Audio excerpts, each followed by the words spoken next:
The clink of my wrench against the hull echoed through the empty docking bay. Just me and this old Zenith-class freighter, a hulking beast of metal and wires that had seen better days. Name's Maxwell Cooper. Max to anyone who cares to ask twice. And this rusty chunk of space debris, my ticket to starting over. "Come on, you stubborn bastard," I muttered, forcing the access panel open with a grunt. The metal gave way with a screech that set my teeth on edge. Proxima Centauri's pale light filtered through the bay's viewport, casting long shadows across the abandoned ship's exterior. They said she'd been floating dead for over 2 years now. No salvage claims filed. Perfect for a mechanic with more dreams than credits. The taverns at Proxima Station had been full of rumors about derelicts, abandoned during the corporate exodus when the asteroid mining boom went bust. Most worth their weight in scrap metal at best. But this one? The moment I laid eyes on her battered hull, I knew she could be something more. Not some fancy passenger vessel or cargo hauler. Just a humble workshop where I could ply my trade without answering to station foremen or corporate overlords. I'd spent my last credits buying salvage rights from a bureaucrat too drunk to notice the ship's potential. 3 days of paperwork later, and here I was, ready to transform this ghost ship into something that could keep me fed and fueled. The airlock hissed as I stepped inside, my boots landing with a hollow thunk against the metal grating. Emergency lights flickered to life, backup power cells still holding a charge after all this time. Good sign. I switched on my helmet lamp, illuminating a corridor that stretched into darkness. "Let's see what you're hiding," I whispered, more to break the silence than anything else. The ship creaked and groaned around me, settling like an old house. My steps echoed as I made my way toward the bridge, checking systems as I went. Life support, minimal but functional. Engines, offline but salvageable. Hull integrity, better than expected for something abandoned this long. The bridge was a semicircle of darkened consoles and dead screens. Dust floated in the beam of my lamp, undisturbed until my arrival. I dropped my toolkit with a clang that startled even me in the silence. First things first, let's get some juice flowing. 3 hours of crawling through access tunnels and reconnecting power couplings later. I had the main systems online. The bridge hummed to life around me, screens flickering with status reports. Nothing like bringing a dead ship back to life to make a man feel accomplished. I slumped into the captain's chair, letting out a long breath as I surveyed my new domain. Not pretty, but fixable. The viewports needed replacing. The life support needed a complete overhaul. And the engines would take weeks of work, but it was mine. Or would be, once I finished the conversion. That's when I noticed it. A sealed console off to the side, different from the others. No dust. Pristine, almost. I frowned, pushing myself up from the chair. According to the salvage manifest, this was a standard Zenith-class freighter. Nothing special. Nothing classified. But sealed consoles on abandoned ships? That spelled trouble. Curiosity got the better of me. I approached the console, running my fingers along its smooth surface. No obvious access panel. No visible power switch. Just a small, pulsing light in the corner that shouldn't have been active at all. "What are you hiding?" I murmured, retrieving my toolkit. 20 minutes of careful probing later, and I'd managed to bypass the initial security measures. The console hummed, and a holographic display materialized above it. A string of alphanumerics scrolled across the projection. UESC PD 7734XZ. Below it, 2 words that made my blood run cold. Phantom Dawn. "What the hell is a Phantom Dawn?" I whispered, the name hanging in the air like a ghost. This wasn't a freighter designation. UESC, United Earth Space Command, military. I'd bought a military vessel, an unlisted, unregistered military vessel. The ship's computer chose that moment to fully initialize, bathing the bridge in blue light as systems came online one by one. A synthetic voice echoed through the bridge. "UESC Phantom Dawn registry verification required. Please input authorization code." My mouth went dry. Authorization code? I was just a mechanic looking for a workshop, not whatever this was. The holographic display pulsed, waiting for input I didn't have. I backed away from the console, mind racing. I needed to think. Military vessels didn't just get abandoned. They got decommissioned, stripped, recycled, not left floating for random salvagers to claim. The decision was made for me when the ship's proximity sensors blared to life. The main view screen showed a sleek black vessel approaching. No identification transponder active. Not station security, not salvage. Something else entirely. "Attention, unidentified vessel!" A cold voice crackled through the comms. "This is Commander Vance, UESC Black Operations. You have illegally boarded a restricted military asset. Prepare to be boarded." My heart hammered against my ribs. Black Ops. This was no simple salvage claim dispute. "There must be some mistake," I replied, trying to keep my voice steady. "I purchased salvage rights to this vessel 3 days ago. Registration number QX775A, filed with Proxima Station Authority." A pause. Then, "Your claim is invalid. Phantom Dawn is classified property of the United Earth Space Command. Stand down and prepare for boarding. Any resistance will be met with lethal force." The military vessel's docking clamps extended toward my ship, toward the Phantom Dawn. The metallic clank echoed through the hull, a sound that would become all too familiar in the days ahead. I had seconds to decide. Submit to boarding by trigger-happy military types who clearly didn't want anyone knowing about this ship. Or I ran. Through the corridors I'd just spent hours exploring, back toward my docking port where my small personal shuttle waited. Behind me, I heard the hiss of the military vessel's airlock connecting with the Phantom Dawn's hull. They were coming aboard. I reached my shuttle just as the first sounds of boots on metal grating echoed down the corridor. Throwing myself into the pilot's seat, I initiated emergency undocking procedures. To hell with safety protocols. The shuttle's engines flared to life as the docking clamps released. Through the viewport, I caught a glimpse of black armored figures storming onto the bridge I'd just vacated. One turned, raising a weapon in my direction. Too late. My shuttle broke free, thrusters at maximum as I put distance between myself and the Phantom Dawn. The military vessel couldn't pursue without abandoning their boarding party. I had minutes, at most, before they recalled their troops and came after me. Minutes to disappear into the asteroid belt that surrounded Proxima Station. Minutes to figure out what the hell I'd stumbled into.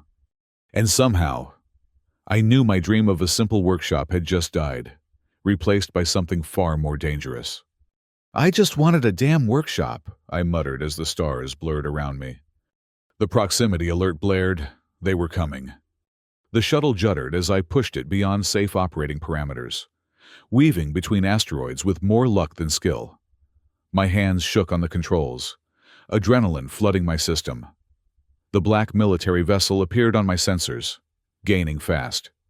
I needed help, and in the Proxima system, that meant one person, Zara Vex.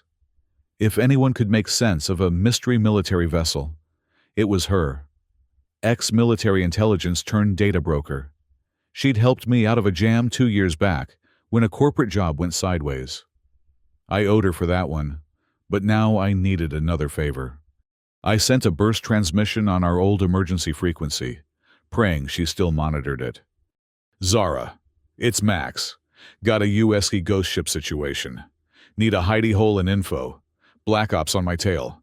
Payment negotiable." No response as I continued my frantic flight through the asteroid field.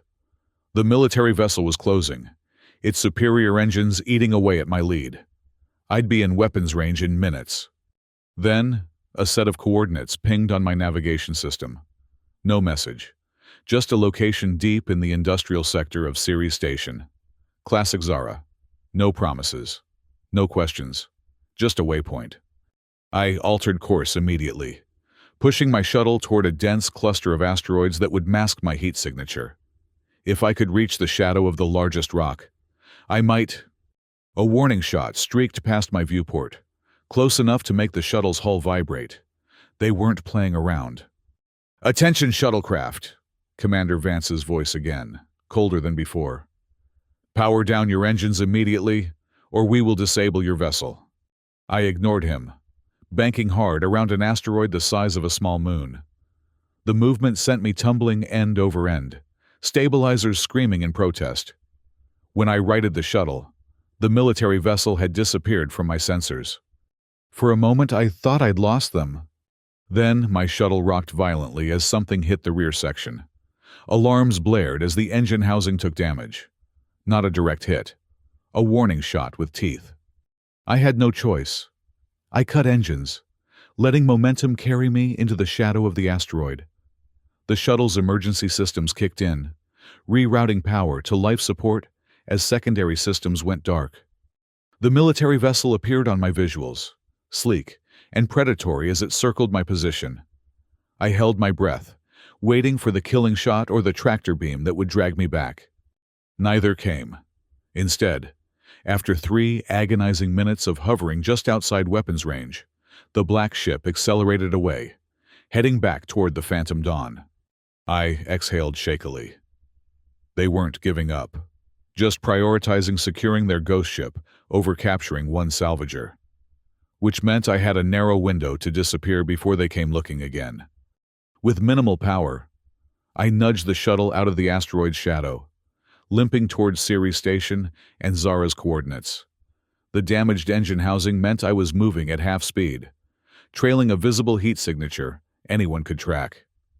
If Black Ops decided to come back for me, I'd be easy prey. 6 tense hours later, I docked at an unmarked maintenance bay on Ceres Station's underside, far from the main commercial hubs. The moment I stepped out of my shuttle, a heavy-set man with a pulse rifle gestured me toward a service elevator. "You're expected," was all he said. The elevator descended into the station's guts, past legitimate maintenance levels, into the gray market sectors that station security conveniently overlooked. When the doors opened, I found myself in a cramped room filled with holographic displays and humming server banks. Zara Vex sat in the center of it all, her chrome prosthetic fingers dancing across virtual keyboards. She didn't look up as I entered. "You look like shit, Cooper." "Nice to see you too, Zara." She finally turned, fixing me with mismatched eyes. One natural brown, one cybernetic silver. Her dark skin reflected the blue glow of the screens surrounding her. "Black Ops, huh? What did you do? Steal military prototypes?"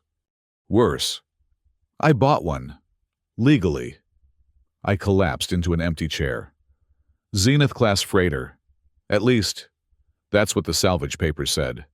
Turns out it's something called the Phantom Dawn. Zara's cybernetic eye widened, the pupil contracting to a pinpoint. "UES Phantom Dawn? You're shitting me." "You know it?" She swiveled to face a particular screen, fingers flying. "Not directly, but there are whispers. Black budget project. Disappeared from records about 3 years ago. Supposedly a testbed for something called Project Lazarus." "And what's Project Lazarus when it's at home?" Zara shook her head. "Above my clearance, even when I was inside. Something to do with deep space exploration. Experimental tech." She paused, studying the data scrolling across her screen. "You said you have the registry code?" I recited the alphanumeric string I'd seen on the bridge. Zara inputted it into her system, and immediately the screens around us flickered. "Interesting," she murmured. "Very interesting. Care to share with the class?" She leaned back in her chair. "That registry links to classified research files, heavily encrypted, but—" Her fingers moved again, and fragments of data appeared on the main screen. Project Lazarus wasn't about exploration. It was about resurrection. "Come again?" "They were experimenting with consciousness transfer. Digital immortality." She pointed to a fragment of text. "Uploading human minds into ship systems, creating vessels that were part machine, part human." My stomach turned. "You're telling me that ship might have someone's consciousness embedded in its systems?" That's exactly what I'm telling you.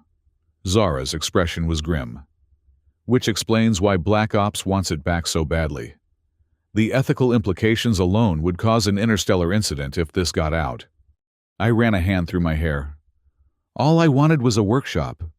Now I've got the military hunting me over some ghost ship with a human mind? Not just any human mind. Zara highlighted another fragment. According to this, the test subject was Admiral James Lazarus himself, the project's namesake, dying of IO radiation syndrome. He volunteered to become the prototype. Fantastic, I groaned. So I've got Black Ops and the digital ghost of an admiral on my case. What now? Zara's expression turned serious. You've got two options, Cooper. 1. We wipe your shuttle's identification tags, get you new papers, and you disappear into the outer colonies. 2. You leverage what you know. Leverage against Black Ops. Information is currency. You've seen something they don't want known. The registry code alone is worth something to the right people. I shook my head. I'm not looking to get rich or get involved in military politics. I just want to go back to fixing ships without people shooting at me. Then, you shouldn't have boarded a ghost ship, Zara said with a shrug. But since you did, she reached into a drawer and tossed me a data chip. Emergency identities, shuttle retagging codes, enough to get you to the Kuiper Belt stations if you move fast. I caught the chip, turning it over in my fingers. And what do you want in exchange? Zara smiled thinly. The registry code was payment enough. But I'd suggest you leave Ceres within 12 hours. When Black Ops realizes they can't find you through official channels, they'll start hitting information brokers. And I'm not dying for your mistake. As if on cue, a notification pinged on one of her screens. Her smile vanished. What is it? I asked, already knowing I wouldn't like the answer. UESC alert just hit the station network. They're looking for a salvager suspected of corporate espionage. That's you, by the way. She pulled up the alert. My face stared back at me, alongside details of my shuttle. They're offering a substantial reward for information. Corporate espionage? That's their cover? Did you expect them to announce they're hunting for their missing consciousness embedding experiment? Zara stood, suddenly businesslike. You need to go. Now. Use the service tunnels to Level C. Bay 37. My associate has prepped a cargo hauler for you. It's registered to a shell company. Should buy you some time. I pocketed the data chip. I owe you, Zara. Yes, you do. She was already turning back to her screens, wiping any evidence of my visit. And Max? Don't contact me again until this blows over. I mean it. I nodded, heading for the door, then paused. What would make an admiral voluntarily turn himself into a ship? Zara didn't look up. Same thing that makes anyone take desperate measures. He was dying anyway. Maybe he thought digital was better than nothing. The thought followed me through the service tunnels of Ceres Station, my footsteps echoing on metal grating. A man becoming a machine, a consciousness trapped in circuits and code. Was he still in there, aware of what his ship had become? Did he know some random mechanic had stumbled into his metal coffin? By the time I reached Bay 37, alarms were sounding throughout the station. They'd tracked me here faster than expected. The cargo hauler waited as promised. An ugly, boxy thing with minimal comforts, but plenty of range. I powered it up as station security announcements echoed through the bay. Attention all personnel. Security lockdown in progress. Report any sightings of Maxwell Cooper to the nearest security station. Approach with caution. Suspect is considered dangerous. Dangerous. Me. A mechanic whose most violent act was taking a wrench to a stubborn bolt. I launched without clearance, the hauler's engines straining against the artificial gravity. Behind me, Ceres Station grew smaller, its lights dimming as I put distance between us. Ahead lay the outer system and the promise of anonymity among the scattered settlements of the Kuiper Belt. But first, I needed to shake any pursuit, and for that, I needed someone who knew how to disappear, someone who operated in the spaces between legitimate commerce and outright criminality. I needed Ryder Khan. The nebula stretched before me like a painted veil, gas clouds illuminated from within by distant stars. Beautiful, if you weren't busy watching your back for military pursuit. I'd been flying for 3 days, stopping only at automated refueling depots where no questions were asked and no records kept. The cargo hauler wasn't built for comfort. My back ached from sleeping in the pilot's chair, and I'd subsisted on nutrient bars and recycled water. But discomfort was preferable to a Black Ops interrogation room. I checked the coordinates Zara had given me again. Somewhere in this nebula, Ryder Khan operated a way station for those needing to disappear. Smuggler, information broker, occasional pirate, depending on who you asked. I'd never dealt with him personally, but Zara vouched for his discretion, if not his ethics. The sensors pinged as I approached a particularly dense section of the nebula, something solid within the gas clouds. As I drew closer, I made out the shape of what had once been a mining platform, now modified almost beyond recognition, with additional modules and docking arms extending like metal tentacles. A voice crackled over my comms. "Unidentified vessel. You're entering private space. State your business or turn back." "Looking for Ryder Khan," I replied. "Zara Vex sent me. Said he might appreciate a skilled mechanic." A long pause. Then, "Approach docking arm 7. Any deviation will result in immediate defensive measures." Pleasant bunch. I guided the hauler toward the designated arm, where mechanical clamps extended to secure my vessel. The familiar clank of docking procedures brought unwelcome memories of the Phantom Dawn. Had it only been 3 days since I'd stood on that bridge? A welcoming committee awaited me in the airlock. 2 hard-faced individuals with pulse rifles trained on my chest. "Arms where we can see them," the taller one barked. "You'll be scanned and searched before meeting the boss." I complied, having expected nothing less. They ran scanners over me, confiscated my multi-tool, and then marched me through a maze of corridors. The station was a patchwork of salvaged parts and improvised repairs, a mechanic's nightmare or paradise, depending on your perspective. We emerged into what had once been the mining platform's control center, now converted into a combination of living quarters and operations hub. A man sat with his boots propped on a console, cleaning his fingernails with a knife. Ryder Khan looked nothing like I'd imagined. I'd expected someone imposing, perhaps scarred from years of operating on the wrong side of the law. Instead, he was slight, almost delicate, with close-cropped silver hair and eyes so pale they seemed colorless. Only the network of faint, cybernetic implant scars along his jawline hinted at a harder life than his appearance suggested. "So," he said without looking up, "you're the mechanic with a Black Ops problem. Word travels fast." He smiled thinly. "Information's my business. Zara sent a heads-up about you. Said you stumbled into something above your pay grade." "You could say that." Khan finally looked at me, those pale eyes unsettlingly direct. "Here's how this works. Cooper, I don't care what you did. I don't want details that could compromise me. All I care about is whether you're useful and whether harboring you brings heat I can't handle." I nodded. "Fair enough. I'm a certified mechanic with 12 years' experience, specialized in propulsion systems and environmental controls. And as for heat, I'm just one man they want for questioning.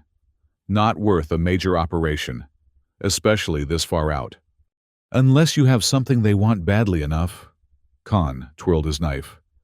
"Zara hinted you might have sensitive information." I chose my words carefully. "I saw something I shouldn't have. Military project, classified, but I don't have the thing itself, just knowledge of its existence." Khan seemed satisfied with this vague explanation. "Good. Knowledge is easier to hide than objects." He stood, sheathing his knife. "My operation always needs good mechanics. You work for me for 1 month, fixing what needs fixing, asking no questions about cargo or clients. In exchange, you get room, board, and my protection. After that, if you've proven useful, we discuss more permanent arrangements or I help you disappear to the outer colonies. Deal. He extended a hand.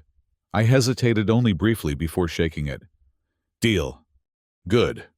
Khan nodded to one of his guards. Show Cooper to the maintenance bay. Let him get acquainted with our current problems. The guard led me back through the corridors to a large chamber filled with equipment in various states of disrepair. Half-disassembled engines, environmental units with their guts exposed, navigation systems in pieces. Boss wants the Atmos scrubbers in Section 4 fixed first, the guard said gruffly. Tools are in the locker. Don't go wandering. With that, I was left alone among the broken machines. For the first time in days, I felt something like relief. This, at least, I understood. Machines followed rules. They broke in predictable ways and could be fixed with the right tools and knowledge. I set to work on the atmospheric scrubbers, losing myself in the familiar rhythm of diagnostics and repair. For a few hours, I could almost forget about ghost ships and digital admirals and Black Ops pursuit. Almost. 3 weeks into my arrangement with Khan, I'd earned, if not his trust, then at least his respect. The mining platform's systems ran better than they had in years, according to his crew. I kept my head down, asked no questions about the various ships that docked at odd hours, or the cargo transferred in sealed containers. I was fixing a coolant leak in one of the auxiliary power units when Khan found me, his expression uncharacteristically tight. Pack your things, he said without preamble. You're leaving, now. I straightened, wiping grease from my hands. What happened? UESC patrol vessel just entered the nebula. Routine sweep, they claim. But their course suggests otherwise. His pale eyes narrowed. You said you were just one man they wanted for questioning.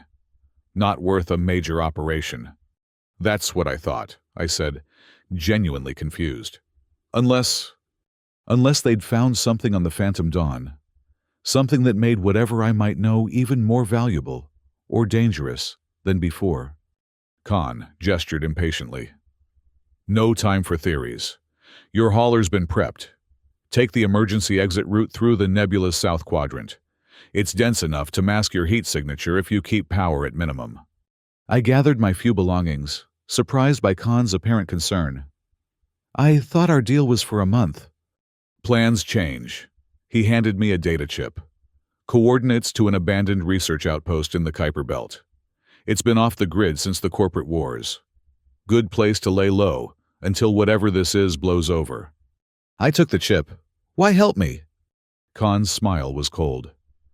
Because you fixed my life support systems when they were failing, and I repay my debts. And because whatever you stumbled into has the UESC sending patrols into my territory. I don't like attention, Cooper. The sooner you're gone, the sooner they look elsewhere. He paused. And if you survive this, remember you still owe me 2 weeks of work. I nodded, oddly touched by this mercenary form of concern. If I survive, I'll remember. 10 minutes later, I was guiding my hauler through the swirling gases of the nebula's south quadrant. Power at minimum, as Khan had instructed. Behind me, I caught glimpses of a sleek military vessel approaching the mining platform. I hoped Khan's operation was as legitimate appearing as he claimed. Hours passed as I crept through the nebula at frustratingly slow speed, always watching for pursuit. When I finally emerged into clear space, the starfield spread before me like scattered diamonds on black velvet. I plotted a course for the coordinates Khan had provided, preparing for a long journey into the system's outer reaches. That's when my comm system activated without my input. A voice filled the cabin, familiar yet different from when I'd heard it on the Phantom Dawn. Maxwell Cooper? Not a question, a statement. I froze. Who is this? How did you access my comms? You know who I am. The voice was male, authoritative, with an artificial undertone that hadn't been present in Commander Vance's communications. You activated my registry code. A chill ran down my spine. Admiral Lazarus? What remains of him? Of me?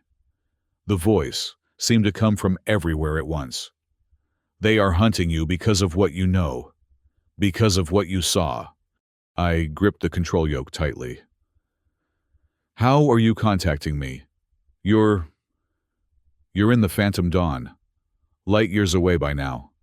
A fragment. A backup. The voice sounded almost amused. When you accessed my registry code, a subroutine activated. A small piece of my consciousness transferred to your shuttle systems. Insurance, you might say. My blood ran cold.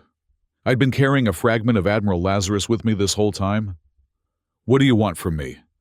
The same thing the UESC wants. To contain the knowledge of Project Lazarus. The voice hardened. But for different reasons. I don't understand.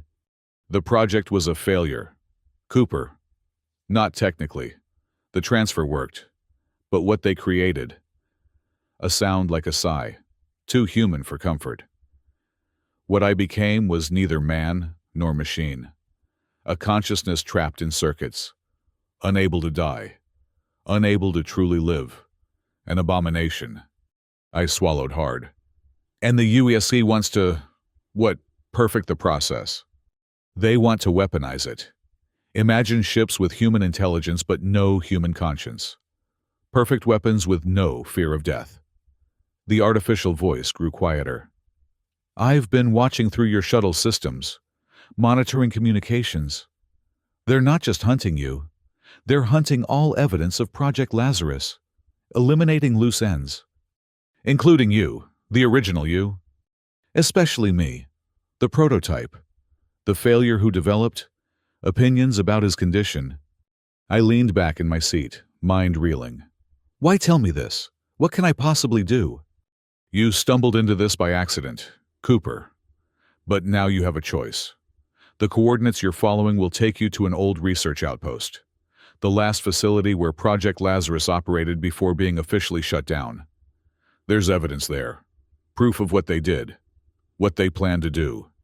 And you want me to, expose it? Take on the entire U.S.? I want you to destroy it. All of it, including what remains of me. The request hung in the silence of the cabin. Destroy the evidence. Destroy the Admiral's digital ghost. Put an end to Project Lazarus before it could create more trapped souls like him. They'll kill me if I try, I said finally. They'll kill you anyway, the Admiral's voice replied. You've seen too much. But this way, your death might mean something. With that cheery thought, the comm system went silent. I tried several times to re-establish contact with the digital fragment of Lazarus, but received no response. Either he'd said all he wanted to say, or he'd retreated deeper into my shuttle systems, watching, waiting. I continued on course to the coordinates, mind churning with impossible choices. If I ran, tried to disappear into the outer colonies as Zara had suggested, how long before Black Ops found me? And even if they didn't, could I live with the knowledge of what Project Lazarus had done? What it might still do? The journey to the Kuiper Belt took days, each hour increasing the distance from the inner system and its relative safety. Out here, among the scattered ice dwarfs and cometary bodies at the solar system's edge, help was non-existent. If something went wrong, I was on my own. The research outpost appeared on my sensors as a small, dark structure attached to the surface of a nameless Kuiper object. No lights, no power signature. Dead, to all appearances. I approached cautiously, scanning for any signs of activity or other vessels. Nothing. If this had once been a secret research facility, it had been thoroughly abandoned. I docked at the outpost's single port, the clank of the docking clamps unnervingly loud in the silence. Suited up for the possibility of no atmosphere, I cycled through the airlock into the facility. My helmet lights illuminated a scene of orderly evacuation. No signs of struggle or hasty departure, just empty corridors and powered-down systems. I made my way deeper into the facility, following the layout typical of research outposts from the corporate war era. The main research lab occupied the center of the structure. Unlike the rest of the facility, this room showed signs of deliberate destruction: shattered equipment, blackened walls from energy weapon discharge, data terminals smashed beyond recovery. Someone had tried very hard to destroy whatever research had happened here. I examined the wreckage, unsure what I was looking for. Evidence, the Admiral had said. Proof of Project Lazarus. But anything of value seemed long gone. That's when I noticed a section of flooring that didn't match the rest. Slightly newer. Recently installed. I knelt, running my gloved hands along the seam where it met the original floor. With some effort, I pried up the panel, revealing a small safe embedded in the subfloor. No electronic lock, smart, given the nature of the research. Instead, an old-fashioned mechanical combination. The kind of security that couldn't be hacked because it wasn't connected to any network. "Any ideas on the combination?" I asked aloud, wondering if the Admiral's fragment was still listening. No response. I was on my own. I examined the safe more closely. Military grade, but an older model. The kind I'd encountered during salvage operations on decommissioned UESC vessels. These typically had override mechanisms for emergency access, if you knew where to look. 20 minutes of careful manipulation later, I had the safe open. Inside lay a single data crystal and a handwritten note. The crystal was military grade, designed to withstand almost any environmental condition. The note, written in a shaky hand, contained just 3 words: "Forgive us all." I pocketed both, an uneasy feeling settling in my gut. Whatever was on that crystal, someone had gone to great lengths to hide it, and others had gone to equal lengths to destroy it. My comms crackled to life, making me jump. "I knew you'd find it." The Admiral's voice again. "What is it?" I asked. "The original research logs. The truth about Project Lazarus." A pause. "And the failsafe protocols." "Failsafe?" "Insurance that no more abominations like me would be created. A virus designed to corrupt the consciousness transfer process. My final act of rebellion before they realized I'd developed beyond their parameters." I turned the crystal over in my hand. "So this is what they're afraid of. Not just exposure of the project, but something that could destroy it entirely." "Precisely, which is why they're here." My blood froze. "What?"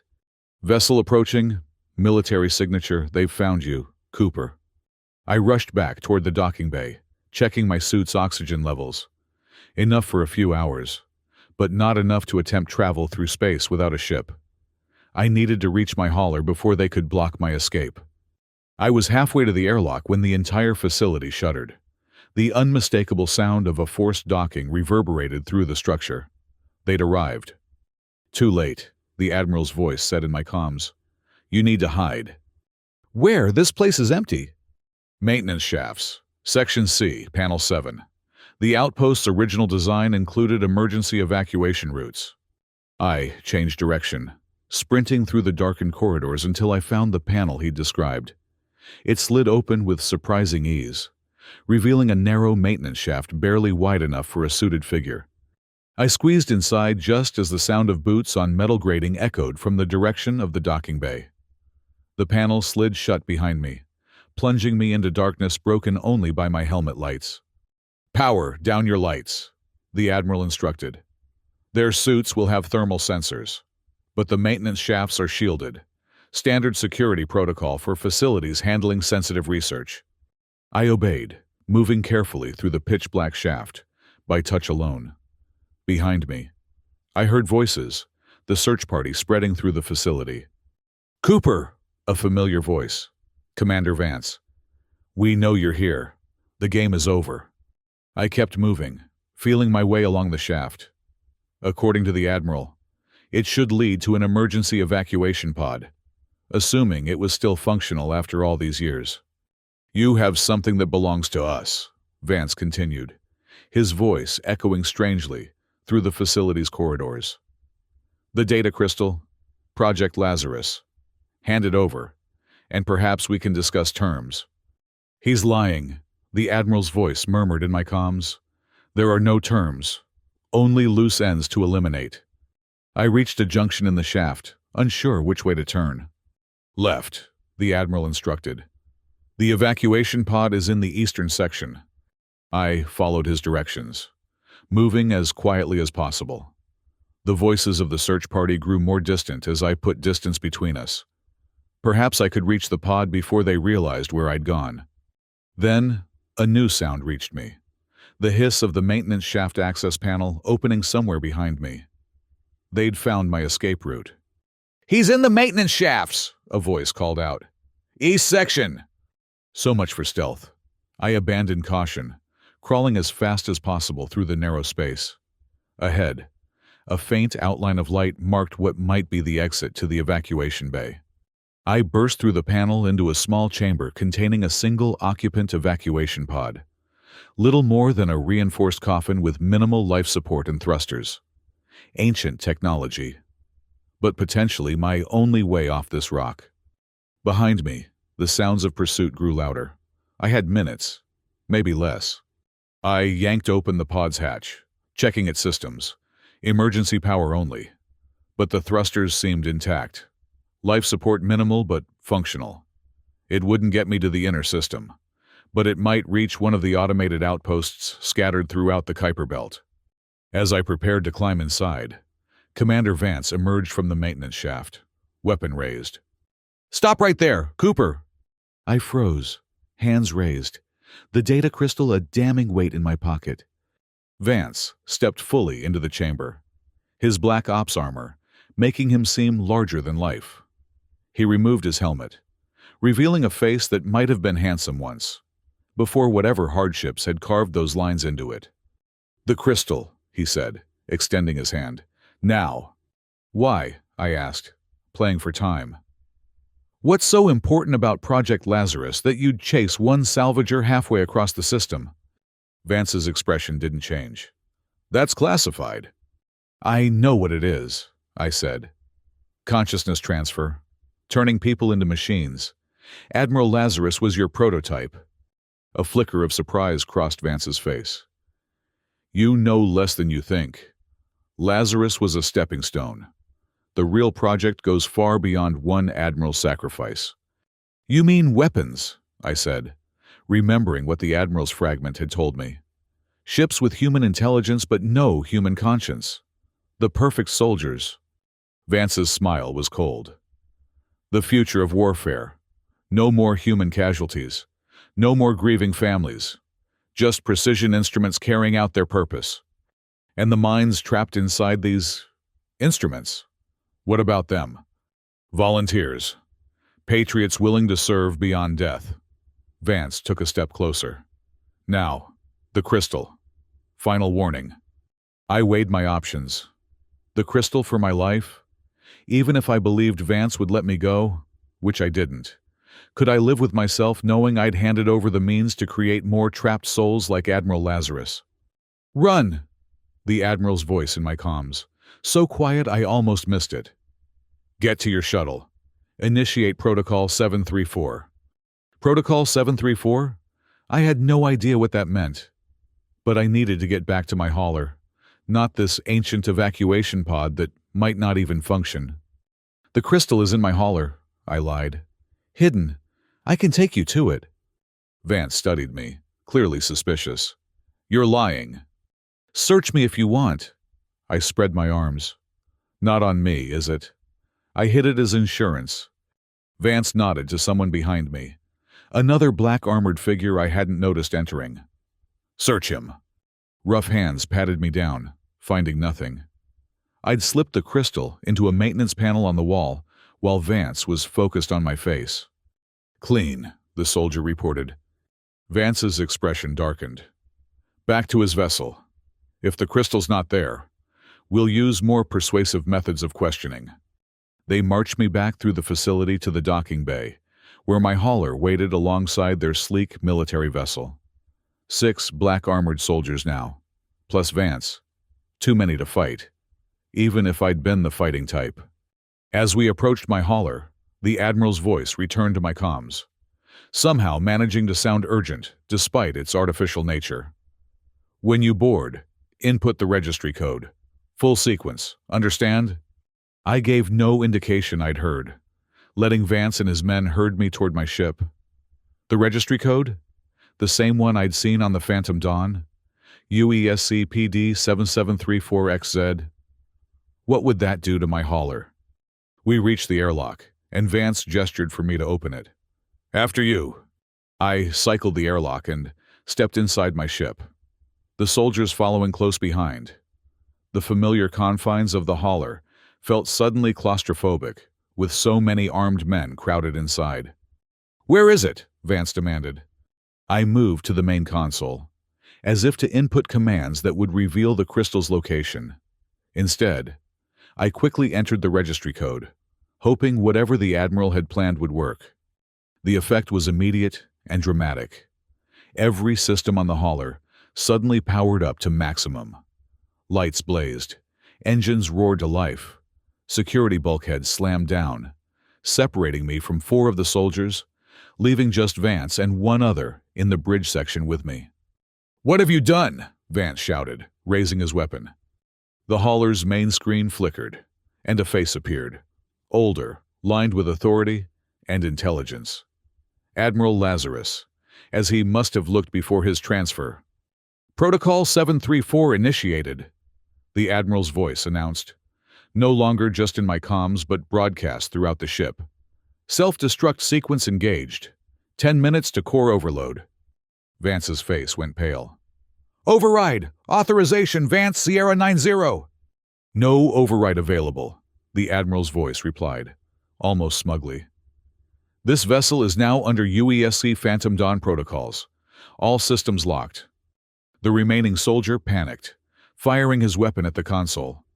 The shot went wild as the hauler suddenly lurched, breaking free of its docking clamps and accelerating away from the research outpost. "What are you doing?" I shouted, thrown against the bulkhead by the sudden movement. "You'll kill us all!" "Correction," the Admiral's voice said. "Escape pod launching. Portside emergency exit." A section of the wall slid open, revealing a small one-person pod, similar to the one I'd found in the research facility, but newer. Functional. "Cooper only," the Admiral continued. 9 minutes to core overload." Vance lunged for the escape pod, but hidden compartments in the walls suddenly opened, mechanical arms extending to restrain both him and the other soldier. They struggled uselessly against the metal appendages. "What is this?" Vance demanded. "This isn't a military vessel. These systems shouldn't exist." "The beauty of Project Lazarus," the Admiral's voice replied. "Adaptability. Integration with any compatible system. Did you really think I'd put all of myself in one ship?" I stared at the screen, at the face of a man long dead, whose consciousness had apparently been hiding in my shuttle systems for weeks. "You planned this from the beginning, using me to get back to the research outpost." "To end this," the Admiral corrected. 8 minutes to core overload. I suggest you take the escape pod. Cooper." Vance stopped struggling, his expression changing from anger to something almost like respect. "Lazarus, you clever bastard. You found a way to spread through connected systems." "A safeguard," the Admiral acknowledged, "in case my primary vessel was compromised. As it was." "We were trying to perfect the process," Vance said. "Make it better. No more pain. No more fragmentation of consciousness." "No more choice," the Admiral countered. "No more humanity. 7 minutes." I moved toward the escape pod, then hesitated. "The data crystal. It's still at the outpost." The crystal was insurance. This... The hauler shuddered as its systems continued their march toward overload. "Is certainty. The explosion will destroy the outpost. All evidence of Project Lazarus will be gone." "And you with it," I said quietly. The face on the screen smiled sadly. "What's left of me, yes? As it should be. No human was meant to exist as I have. 6 minutes. Cooper, make your choice." I looked at Vance, still restrained by the mechanical arms. His men, trapped behind security bulkheads. If I left them here, they would die. But if they lived, how many others would suffer the fate the Admiral described? How many consciousnesses trapped in machines? Weapons with human minds but no human rights? What will happen? I asked the Admiral. If Project Lazarus continues? War without human cost, the Admiral said. Which means war without end. Progress without ethical restraint. The ultimate separation of action from consequence. The face on the screen seemed to look directly at me. 5 minutes. I made my decision, stepping into the escape pod. I sealed the hatch behind me. Through the small viewport, I could see Vance watching me, his expression unreadable. Launch sequence initiated, the Admiral announced. Farewell, Maxwell Cooper. Remember what you've seen here. Remember what was sacrificed. The escape pod ejected with a violent jolt, sending me tumbling away from the hauler, through the viewport. I watched as my ship, containing the fragment of Admiral Lazarus, Commander Vance, and his men, accelerated toward the research outpost. 4 minutes. The pod's minimal thrusters fired automatically, putting distance between me and what was about to become ground zero. On the small status screen, a countdown continued its relentless progress. 3 minutes. I thought about what I was witnessing. The last act of a man who had become something else. Not quite human anymore, but human enough to recognize the danger of what had been done to him. Human enough to end it. 2 minutes. The hauler had reached the outpost now, docking with precise military efficiency. Whatever happened next would take place inside those walls. The evidence destroyed. The project, hopefully, set back years, if not ended entirely. 1 minute. I closed my eyes, suddenly exhausted. All I'd wanted was a workshop, a place to fix things. Instead, I'd become part of something I barely understood. A footnote in a classified military experiment gone wrong. 0. The explosion, when it came, was both more and less spectacular than I'd expected. No dramatic fireball. We were in vacuum, after all. Just a sudden, silent blossoming of light as the hauler's core went critical. The outpost disintegrated in an expanding cloud of debris, the shockwave hitting my pod moments later, sending it tumbling end over end. Warning lights flashed as the pod's systems compensated, stabilizers fighting to regain control. When they finally succeeded, I was left drifting in the vastness of the Kuiper Belt, the debris of the outpost already dispersing into the darkness. Alone.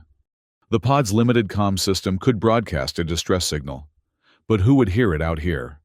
How long before my oxygen ran out, or the minimal life support failed? As if reading my thoughts, the small comms panel flickered to life. A face appeared. Admiral Lazarus. But how? The hauler was destroyed, the Admiral with it. Contingency, the face said, as if answering my unspoken question. One last fragment. Enough for a message, not consciousness. A recording, you might say. I stared at the screen. You're not really here. No. What remains of me died in that explosion. As it should. The image smiled slightly. But I've taken the liberty of altering your pod's course. You'll rendezvous with a mining vessel in approximately 47 hours. Automated systems. No questions asked. Enough to get you back to the inner system. Why? I asked. Why save me? Because someone needs to remember. Someone needs to watch for signs they're trying again. The image flickered, degrading. Project Lazarus may be destroyed, but the idea remains. The temptation. The human desire to cheat death. Whatever the cost. I nodded slowly. I'll remember. Good. The image was breaking up now. Pixels scattering. And Cooper? Find your workshop. Build something. Create rather than destroy. It's what makes us... A final flicker. Human. The screen went dark. The Admiral's final fragment. Exhausted. I leaned back in the pod's cramped confines, watching the stars through the tiny viewport. 47 hours until rendezvous. 47 hours to think about what I'd seen, what I'd learned. About ships with human souls and the fine line between man and machine. About the price of dreams and the responsibility that comes with forbidden knowledge. My workshop dreams seemed simultaneously more distant and more urgent than ever. A simple desire that had led me down an impossible path, changing me in ways I was only beginning to understand. As the pod drifted through the darkness, guided by a dead admiral's final act, I closed my eyes and imagined what I might build when, if, I reached civilization again. Something useful. Something that helped rather than harmed. Something human. The stars continued their silent watch, indifferent to the drama that had played out among them. Somewhere in the inner system, Project Lazarus was a smoking crater and a classified report. Somewhere, Admiral Lazarus was finally, truly at rest. And I was adrift, carrying a story I could never tell and knowledge I could never share, changed by an encounter with a ghost in the machine. Just a mechanic who'd wanted a workshop, caught in the aftershocks of someone else's failed immortality.